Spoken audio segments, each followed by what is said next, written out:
Hello friends, आज हम देखेंगे government policy on ICT in school education. किस तरीके से आईसीटी स्कूल एजुकेशन में आई है।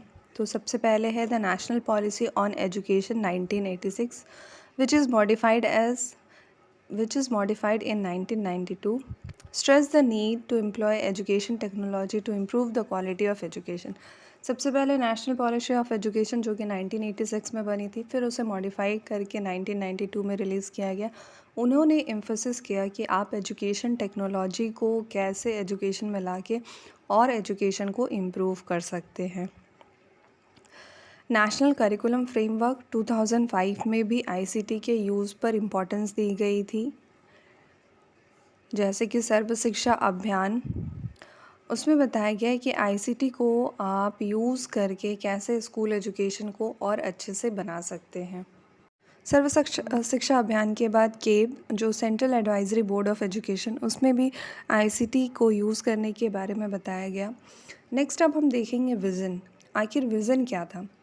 स्कूल एजुकेशन में आईसीटी को इम्प्रोवाइज़ करने का या आईसीटी को इंट्रोड्यूस करने का सबसे मेन रीज़न था कि एजुकेशन में आप कंप्यूटर को कैसे यूज़ करके एजुकेशन को और एक अच्छे लेवल पे लेके जा सकते हैं।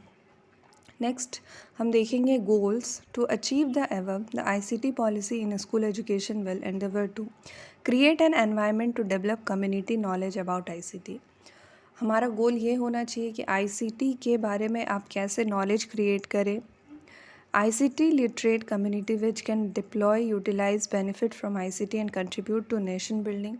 आईसीटी को यूज़ करके आप कैसे नेशन बिल्डिंग में अच्छा रोल प्ले कर सकते हैं। आईसीटी को आप स्कूल में कैसे अच्छे से समझा सकते हैं। रिसर्च में आप आईसीटी को किस तरीके से यूज़ कर सकते हैं और आईसीटी से एजुकेशन में क्या क्या बेनिफिट्स आपको दिए जा सकते हैं। Promote universal equitable open and free access to a state of the art ICT and ICT enable tools and resources to all students and teachers. जो भी रिसोर्सेज आपको आईसीटी के थ्रू प्रोवाइड कराई जाएँ, आप कैसे उसको एक्सेस कर सकते हैं as a teacher and as a student also.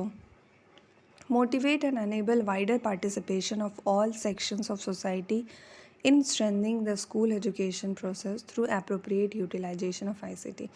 ICT की हेल्प से आप कैसे स्कूल एजुकेशन को और स्ट्रेंथन कर सकते हैं, अपनी वीकनेसेस को ख़त्म कर सकते हैं और रिसोर्सेज को हेल्प करके आप बच्चों की एजुकेशन को एज वेल एज टीचर की नॉलेज को कैसे और आप इन्हांस कर सकते हैं।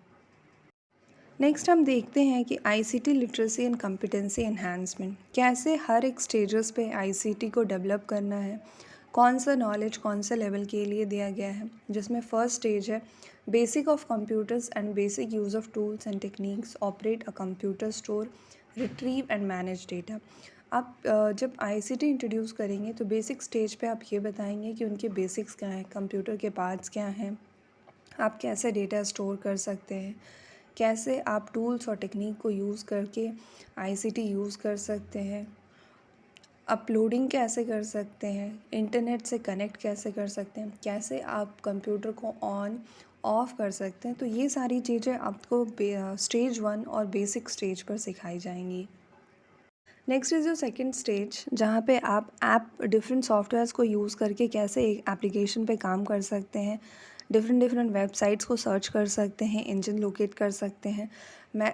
अपने कंटेंट को कैसे आप रिट्रीव कर सकते हैं, ट्रांसफ़र कर सकते हैं, कौन कौन से रिसोर्सेज को आप यूज़ कर सकते हैं, install uninstallation trouble shoot simple software application, जितनी भी एप्लीकेशन रिलेटेड यूज़ है वो आप सेकेंड स्टेज पे आपको सिखाई जाएगी।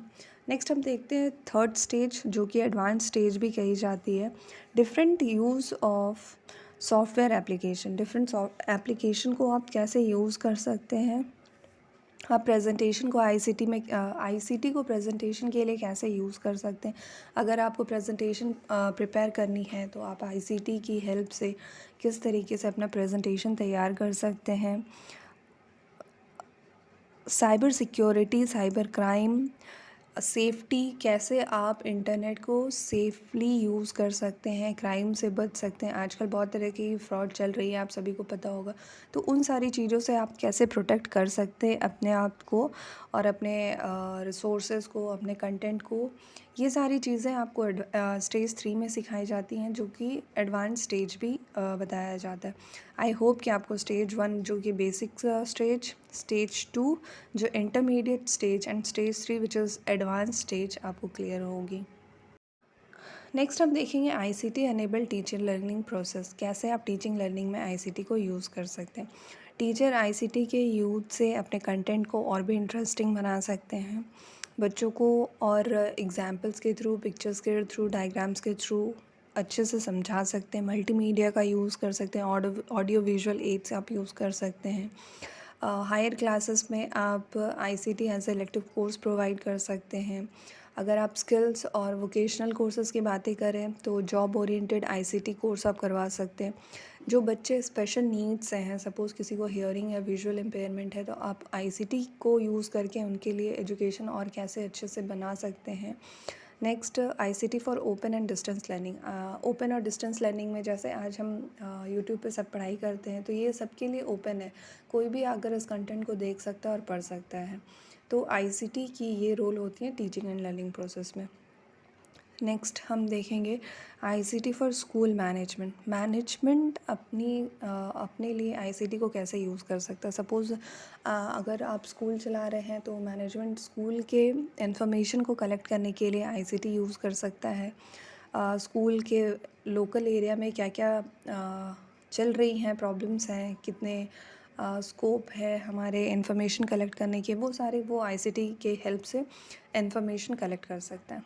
Next is your ICT infrastructure. There will be two types of infrastructure: core ICT infrastructure and enabling infrastructure. Core जो कि आपके हार्डवेयर एंड सॉफ्टवेयर नेटवर्क से रिलेटेड है, एंड enabling is आप सारे इंफ्रास्ट्रक्चर को कैसे मैनेज कर सकते हैं through ICT, that is your enabling infrastructure. तो आज हमने देखा पॉलिसीज़ और ICT in school education. I hope कि आपको ये वीडियो क्लियर होगी, और अगर क्लियर है तो आप वीडियो को लाइक शेयर कर सकते हैं, और अगर आपको कोई भी डाउट है तो आप कमेंट सेक्शन में लिख सकते हैं। Thanks for watching.